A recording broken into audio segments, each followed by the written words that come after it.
Благодарам. Почитуван заменик министер, почитувани колеги пратеници, имавме дискусија и на седница на работно тело Савајлева со заменик министерот за економија. Во повеќе работи се сложивме. Да, местото на овој предлог закон му е да води по скратена постапка, имајќи го предвид дека се работи за допрецизирање на измените кои што беа на 2-3 дена пред официјалниот почеток на председателските избори, ама на тој закон никако не му беше место во тој тајминг и по скратена постапка, затоа што со тој закон се тргаа многу критериуми кои што во првичната верзија на законот, усвоен минатата година во мај месец, беа критериуми за добивање на финансиска поддршка. Укажувавме на тоа, и вие тоа го признавте уште кога се носеше законот минатата година, дека многу стопански субјекти во македонската економија не можат да ги исполнуваат критериумите.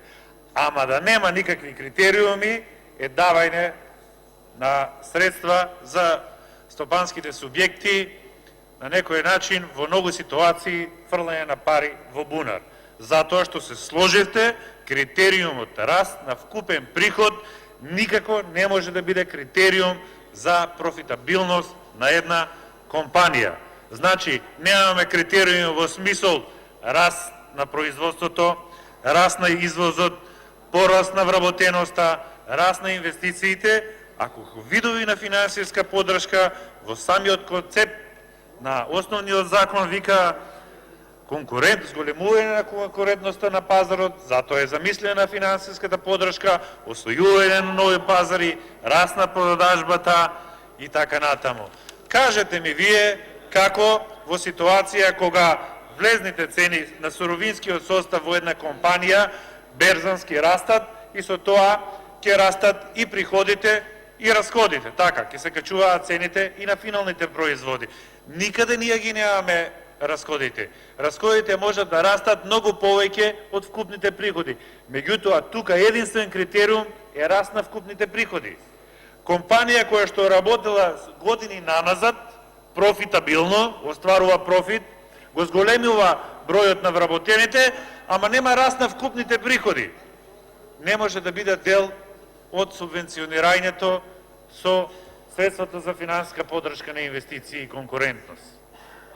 А компанија, ради берзанските прилики, која што остварила раст на вкупните приходи, нема никаков друг раст, ќе остварува право на субвенционирање според овие услови во овој предлог закон.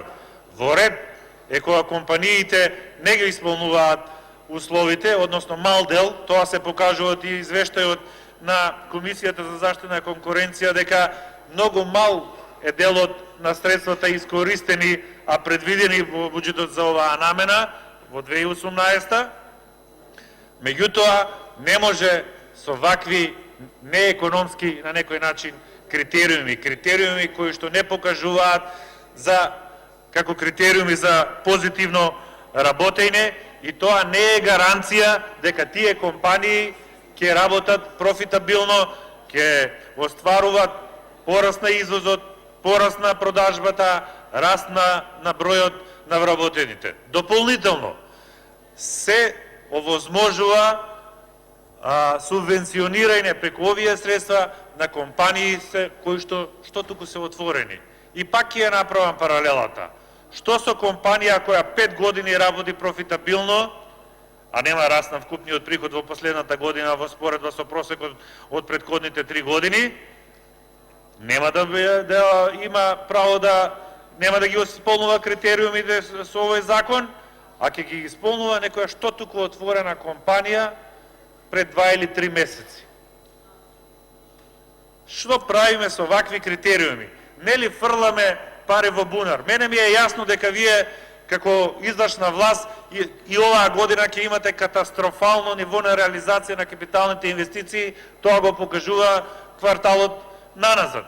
Меѓутоа, тоа не значи дека треба да фрлате пари во бунар, тоа не значи дека требате да давате средства во македонската економија без никакви критериуми.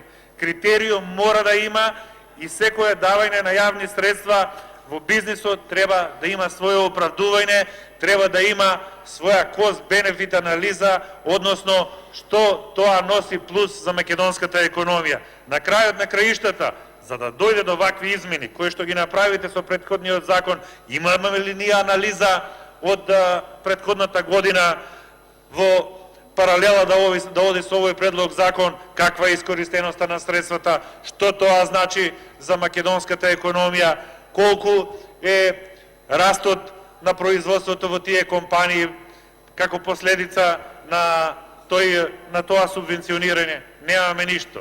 Дополнително ветувавте транспарентност.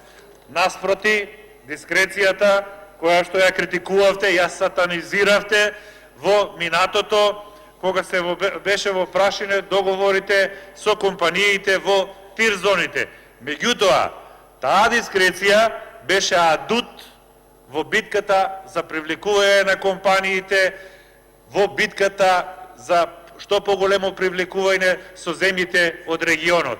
Како последица на тоа, иако тоа оттава простор за други манипулации, успеа многу компании да влезат во тие тир зони. Денеска ние само следиме Volkswagen влегол во Србија, денеска нова компанија во Панчево со 160 милиони евра инвестиции, 1000 вработени за резервни делови за најпознатите европски автомобили, ние ништо од тоа. Ако веќе тоа дискреционо право како адут кој што владата или Агенцијата за привлекување на странски инвестиции е сега укинето, ние сега ја немаме ни транспарентност. Комисијата за заштита на конкуренција ни достави годишен извештај за 2018, согласно законот, дирекцијата за ТИРС до март месец треба да го достави до КЗК извештајот за државната помош во минатата година. Немаме ние список на компании. Никаде на моје обраќање до дирекцијата за ТИРС да го добиеме список на компаниите кои што добиле средства како последица на овој закон, добив негативен одговор. Затоа мораме да го искористам правото за слободен пристап до информација од јавен карактер, инаку на друг начин од оваа владеачка гарнитура, од регулаторните тела избрани од оваа парламентарно мнозинство, ние не можеме да дојдеме до податоци, а фанфарно беше најавувана транспарентноста во работењето на оваа парламентарно мнозинство и оваа влада. Значи, финансиска поддршка да, поддршка за компаниите да, меѓутоа врз база на критериуми кои што ќе значат профитабилност, кои што ќе значат раст на бројот на вработените, раст на обемот на производство, раст на извозот. Ние тие критериуми ги немаме, имаме еден критериум кој што се вика вкупен приход и ништо друго. Тоа, според мене, представува во многу ситуации фрлање на пари во бунар, а никако додадена вредност за македонската економија. Реплика